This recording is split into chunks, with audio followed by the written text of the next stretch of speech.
Assalamualaikum warahmatullahi wabarakatuh. Selamat pagi anak-anak. Kita berjumpa kembali dalam pelajaran tema 1, subtema 1, pembelajaran 2. Sebelum memulai pelajaran, kita berdoa terlebih dahulu. Berdoa dimulai. Berdoa selesai. Baik anak-anak, kita lanjutkan ke materi. Tahukah kamu bahwa ada beberapa jenis tumbuhan yang dapat diolah menjadi makanan dan obat? Ayo kita cari bersama-sama. Di Asia Tenggara, banyak tumbuhan yang dimanfaatkan untuk bahan makanan. Namun, di antaranya banyak juga yang dimanfaatkan sebagai obat.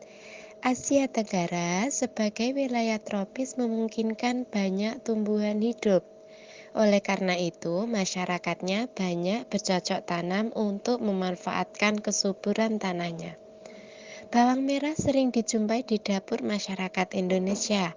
Selain dipakai untuk bumbu, bawang merah juga bermanfaat untuk mengobati beberapa penyakit. Orang Jawa mengenalnya dengan sebutan brambang. Bawang merah hidup di daerah Asia Tenggara. Masyarakat Indonesia, Malaysia, Thailand, dan Filipina adalah pengguna bawang merah terbesar. Pemakai bawang merah terbanyak adalah Indonesia. Di tahun 2004, jumlah bawang merah yang digunakan mencapai 160.800.000 ton per tahun. Nah, ini tadi adalah informasi mengenai bawang merah. Wah, menarik sekali belajar tentang buah-buahan yang berasal dari tumbuhan yang ada di sekitar kita. Sebagai sumber kehidupan, tumbuhan memiliki kandungan gizi yang berguna bagi tubuh manusia. Begitu banyak manfaat tumbuhan bagi kehidupan. Coba bayangkan, apa yang akan terjadi jika Tuhan Yang Maha Esa tidak menciptakan tumbuhan? Jadi, kita perlu sangat bersyukur kepada Tuhan atas apa yang telah diciptakan kepada kita. Di hari libur, Lani dan teman-temannya merencanakan untuk berkumpul di rumah Edo. Mereka berencana membuat minuman dari jahe. Ya, mereka akan mengolah jahe menjadi minuman sehat dan segar. Namun alangkah kagetnya Lani, Udin, Siti, Dayu, dan Beni, Edo ternyata sedang sakit. Ia batuk dan demam. Edo terbaring di tempat tidur. Mereka akhirnya bersepakat membuatkan wedang jahe untuk Edo. Di belakang rumah Edo banyak tanaman jahe. Edo sangat senang. Persahabatan mereka sangat indah. Mereka memiliki latar belakang yang berbeda. Namun, semangat tolong-menolong di antara mereka sangat tinggi. Nah, itu adalah cerita tentang Edo yang sedang sakit. Kemudian, temannya dengan semangat tolong-menolong membantu Edo yang sedang sakit. Nah, sikap tolong-menolong yang dilakukan teman-teman Edo tadi sesuai dengan pengamalan sila Pancasila. Tentunya kalian masih ingat tentang nilai-nilai yang terkandung dalam Pancasila. Garuda Pancasila adalah lambang negara Indonesia. Burung Garuda besar, gagah, perkasa. Lihatlah perisainya. Perisai itu memuat simbol dari sila-sila pada Pancasila. Pancasila adalah dasar negara kita. Nah, anak-anak, ini adalah perisai yang ada di dada burung Garuda. Pancasila berasal dari dua kata, yaitu panca dan sila. Panca artinya 5, sila artinya dasar atau aturan. Pancasila artinya 5 dasar atau aturan. Pancasila diambil dari bahasa Sanskerta.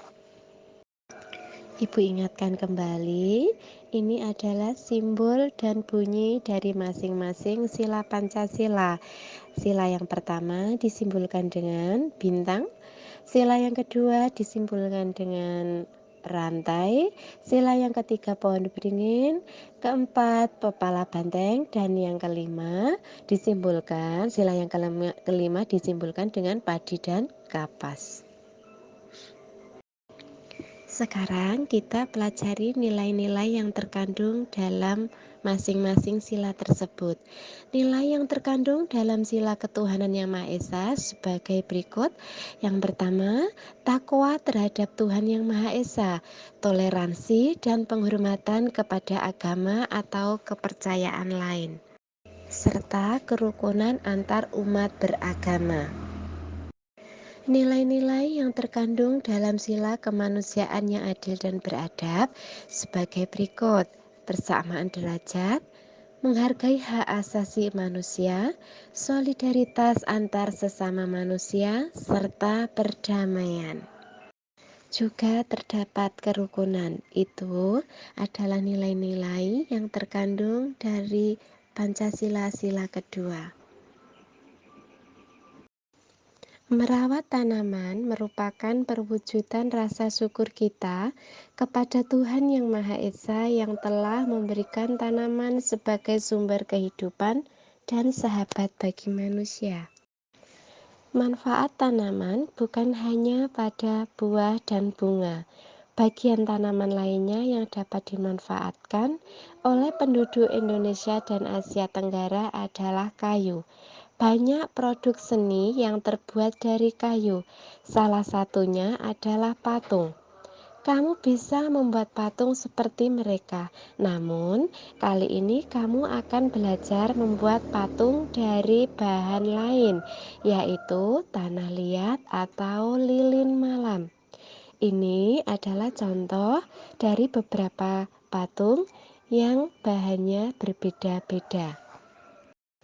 Ini adalah contoh proses pembuatan patung Nusantara dari tanah liat. Pembuatan patung tanah liat dapat dilakukan dengan teknik cetak tekan maupun ukir. Untuk teknik cetak tekan dan ukir, sebaiknya menggunakan tanah liat plastis. Jangan menggunakan tanah yang terlalu lembek, karena akan menyulitkan untuk memperoleh bentuk yang tepat, rapi, dan jelas. Tanah liat yang terlalu lembek akan lengket pada cetakan gips sehingga sulit diangkat dari cetakan dan sulit untuk diukir. Untuk kegiatan pembuatan patung Nusantara ini, kamu dapat menggunakan tanah liat yang dapat ditemukan di sekitar tempat tinggalmu. Jika di sekitarmu tidak terdapat tanah liat, maka kamu bisa menggunakan lilin atau plastisin. Kamu dapat membuat sendiri adonan plastisin dari tepung dengan langkah-langkah sebagai berikut.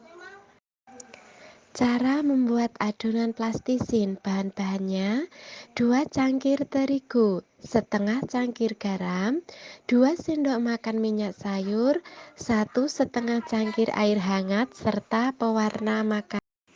Cara membuat: campurkan terigu, garam, dan minyak sayur dalam wadah. Masukkan air hangat secara bertahap sehingga adonan menjadi liat, tidak terlalu lembek.